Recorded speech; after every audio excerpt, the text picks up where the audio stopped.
Welcome to the BXG Podcast, the podcast where pop culture and nerd culture meet. You think it's just going to be barbecue sauce? Because if you actually read those books, it's just gobbledygook. I really think clothes should be mandatory. Speaking of Star Wars, Captain America. trailer reaction video. We'll move on to Willow. Jesus Christ. We'll move on to Willow. And longer episode, the trolls carry away Kit and Willow, and they have them in the crow's nest. Crow's cages, not crow's nest. Where they meet Mad Mardigan. Except not. It's Osagummer, I think. It's Christan Slater. Yes. Like, that's who I identify. It's Christan Slater. I was just like, it's Christan Slater. Christan Slater. Yeah.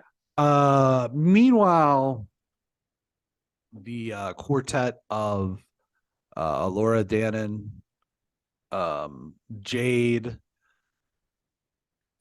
Flash from Spider-Man, and Borman are trying to sneak in to rescue them. And they meet at the area in which allegedly Borman betrayed Mad Mardigan and Christan Slater, but Borman says that Christan Slater betrayed them. And then Kit goes in and gets her dad's sword and hears him through this big glass portal thing, but then they drag her out because clearly you don't go into a big glass portal thing. It's just like Fantasy 101. And then they escape. But at the end, Kit is not happy that Laura Dannon did not let her go into the big glass portal thing that you definitely don't go into because, again, Fantasy 101. And strange surface they're on. It seems like lava, but also ice. And a big stone knocks her into the water, and we're left trying to see if she's going to be saved or not. Meanwhile, Eric is in the land of sand and ruin and finds another inhabitant. And that's where things ended with this episode. A little longer, much longer episode. This is a big girthy helping of Willow. Yeah. I'm glad Christan Slater was in it. As you texted, anytime Christan Slater's in anything, he makes things better. That's a fact. Yeah. It's a fact of life. Except for some of the shows that he's the star of, because they usually never make it past 2 seasons. It's not his fault, though. Well, I mean, the guy likes a buck. I'm okay with that. Yeah. Sword and sandal chops, I might add, because he did play Will Scarlet in the Kevin Costner Robin Hood. He did. This show, I still don't know if it knows what it's doing. I really am like, it's because I watched the first half of this about 3 days ago, and then I stopped watching. And I was like, I need to recalibrate myself and watch the whole episode again. And I thought that was like, oh, okay, I don't think they necessarily know what they want to do with it. And it goes back to our theory of like, this show should have just been a movie. Even if it's a longer movie. I honestly think if this would have been a 2-hour, 15-minute movie, I think it would have done a lot more justice. Because there's so many characters I just don't care about. And in a movie, if you don't care about someone, they're gone in 7 minutes.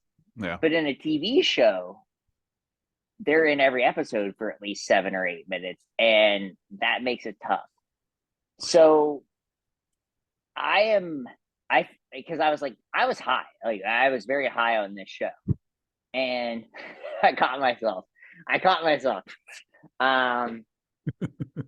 But I wish I was when I was watching this. But someday I'm going to sit down and record, and I'm just going to throw some flour on my face, and you're just not going to know what to do. Do a bunch of mushrooms and see what happens on this show. When we do the recording in person, we'll just do some edibles and see what happens. I'm down. So let's do it. So that's my problem. Is like I don't think it's us. like as a viewer, I think this show has a little trouble kind of figuring out I thought this episode was long, and I didn't look at the runtime. I just played it and just said, let's rock and roll. And then I'm like, boy, this feels like a long one. That's what she said. And I was right. I think it's the longest episode since the first one. It might even be longer than the first one. Yeah. And I just didn't understand why. So I don't know. Maybe I'm wrong, and maybe I don't know how many episodes is this season? We're on 6. Yeah, I think there's 8. I'm looking it up. That's good. That's a good number. I think 2 more is what we're gonna do, because we're gonna get The Last of Us, and that's gonna be a good show. Yeah. Well, I guess here's my thing with this. There's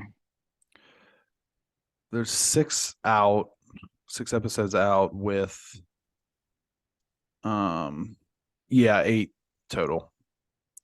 Okay. I think I disagree with you on one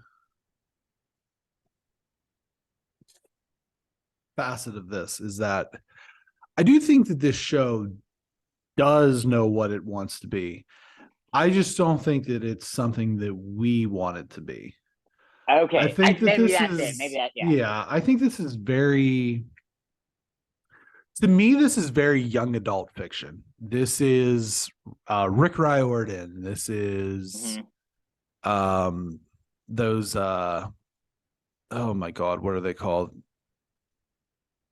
There's a series of them. They're like Divergent, like the Divergent books. Yeah. This is very Twilight. This is very Harry Potter kind of.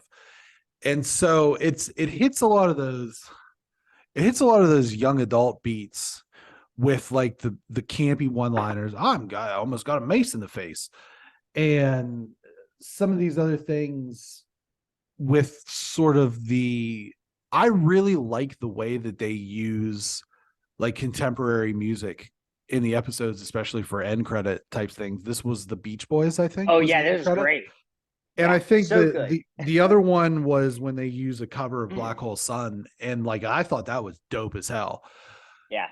But even that is very like, okay, we have to inject some youthfulness into this. You know what I mean? And so I think that this is just kind of like,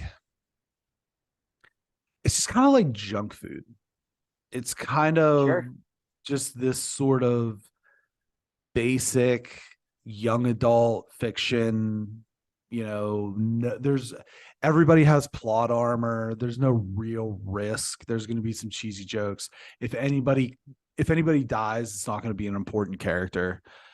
And so I just kind of feel like maybe this show is just certainly geared towards a much younger audience.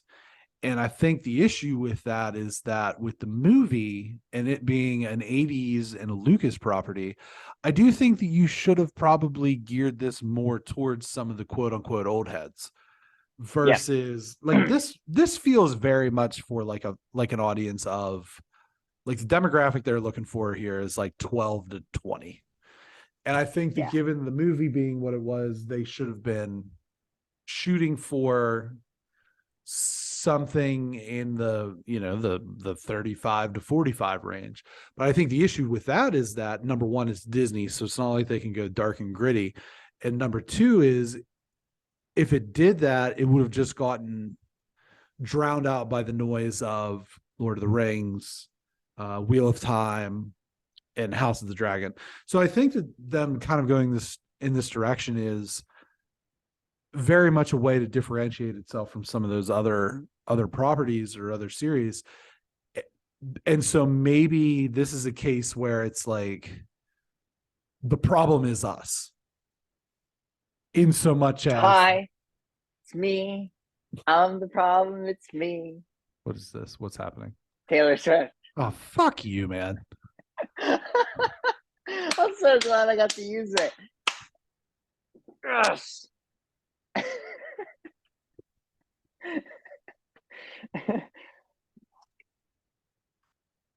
What was I even talking about?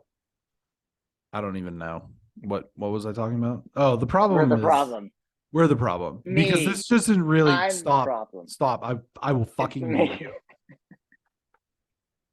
I'll do it. My finger's on the button. I just think that this isn't We'll for send us. these nukes, Kim Jong Il over here. I just think it's not. Sending I nukes. just think that this is not for us. Is basically what I'm saying No. here. Yeah, you're right. Is that Kevin Feige behind you? Is this a Feige thing? I mean, he always has the hat on. In your background. In your background. It could be. It's everybody. Yeah, It's everybody I don't know. involved in Willow. Could be Feige. Yeah, whatever. So, 2 more episodes.